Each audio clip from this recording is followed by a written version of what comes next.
Makori. Welcome, everyone. Thank you for watching. Europe has rejected Iran's 60-day ultimatum. Iranian President Hassan Rouhani warning European leaders that Iran will begin enriching uranium beyond limits set in the nuclear deal negotiated in 2015 unless they help Iran evade those sanctions that are being imposed on it by the United States.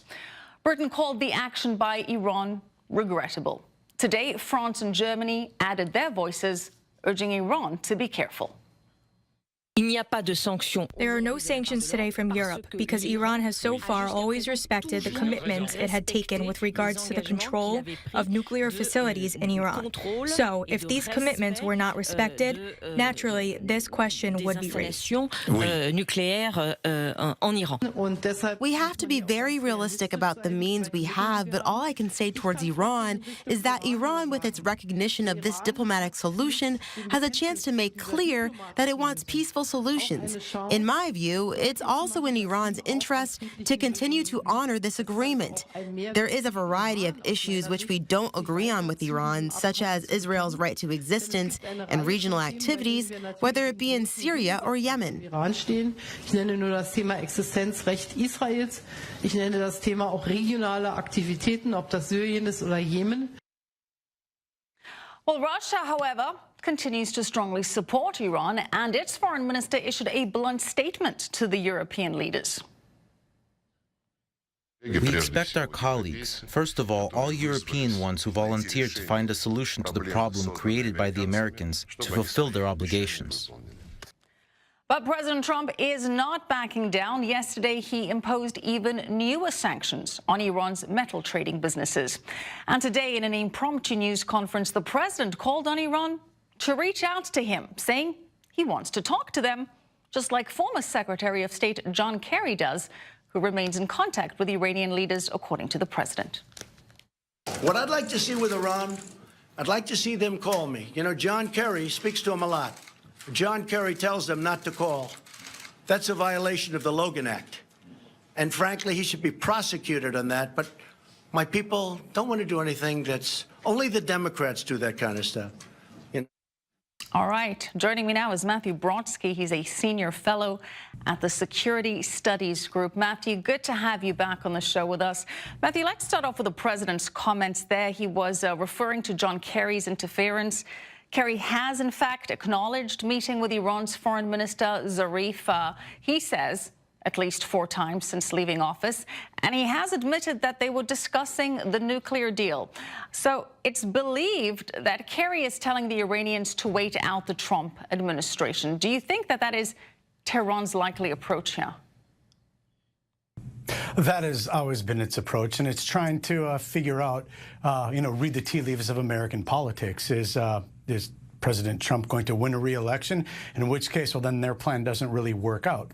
But yeah, this has been what they're trying to do, and of course, the goal right now is to if you're European, is to rescue a deal that essentially doesn't work. Kerry, I should point out, also has apparently said the same type of thing to Mahmoud Abbas, the Palestinian leader, when it comes to the peace plan. So this is actually a clear Logan Act violation, according to the letter of it. But in the U.S., such things aren't really prosecuted, and they accused Mike Flynn, Trump's first national security advisor, of these type of things, which was, of course, absurd at the time. You have a Logan Act violation which stipulates that a private U.S. citizen may not negotiate on behalf of the U.S. government, and John Kerry, in his current capacity, is a private U.S. citizen, and many say is giving advice that's detrimental to the U.S.'s greater interest here. Matt, the president did say that he does want to talk to Iran. He said, call me. So do you think Tehran would do that? Do you see a point where Tehran would try and come back to the negotiating table? Look, from my perspective, that's it's a bit nerve-wracking if you're an analyst, because look, the fact is that he says that regime change is not exactly what they're going for, and that they want to create a new deal, a deal that works, but that means they have to scrap the entire deal. Now, the fact is, at the end of the day, despite his call to have Iran call him, Iran has made clear over and over again that it's not even really willing to negotiate much in the way of any change to the current deal. And it's the current deal that doesn't work. That's why they've stayed in it for so long. It's a benefit to them. But as long as our policy isn't regime change, then it is, of course, to have them out of the deal, to make sure that they are nervous enough about what the U.S. is doing to their economy with our military presence, and then to make them come to the table in a much weaker position where we don't have to sacrifice our leverage, which is something I think Obama foolishly gave away at the outset. That is the position of the Trump administration as well. But you're saying that you don't foresee a situation where the regime in Tehran does actually come back to renegotiate a deal. So then what's the alternative? How does this play out? Well, it plays out with the U.S. doing what it's doing now as far as putting our carrier group there when it receives intelligence, whether it's Israeli and from other sources that discuss that perhaps there are missiles that are going to be used in the Straits of Hormuz, that's going to be a target. There are a number of other rumors as to what exactly the intelligence would be. But the fact that we have a presence there that guarantees that the Straits of Hormuz stay open in the Gulf, that sends a very clear message, and so does our targeting of the Revolutionary Guards. But Matt, they really are on the ropes.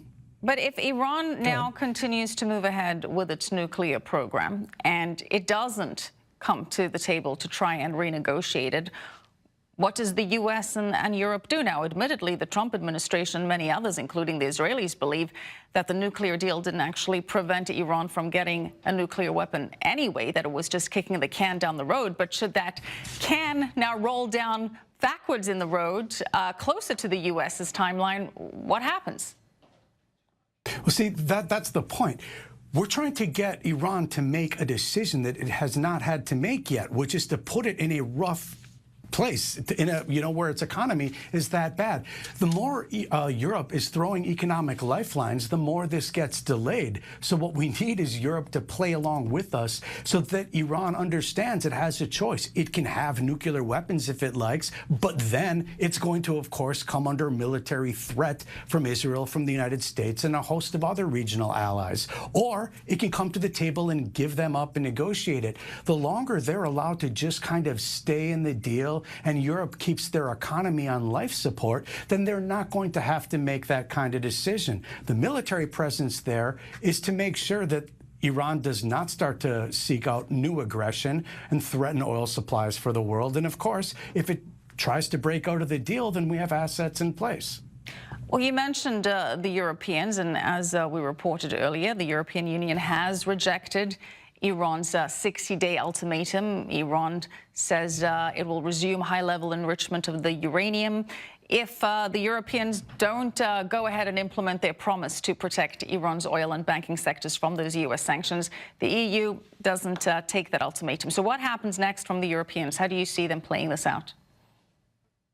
That's always the difficult part to judge, because you can always count on the fact that they're going to do whatever they're going to do to make money, and essentially they have a policy that frankly looks a lot like appeasement. I mean, you have France trying to be a bit stronger right now, but at the same time, they, of course, were the target of an IRGC terrorist plot that was foiled, apparently with help from the Mossad just last year. But this doesn't really, shape their thinking. So they still are trying to find mechanisms where they don't run afoul of the of U.S. sanctions by trading in currency, so that they can still trade with Iran. Right. But of course, what that is it's a money laundering scheme, essentially, for gangs. Matt, thanks as always, Matt Brodsky. All right, still ahead, one Venezuelan opposition leader seeks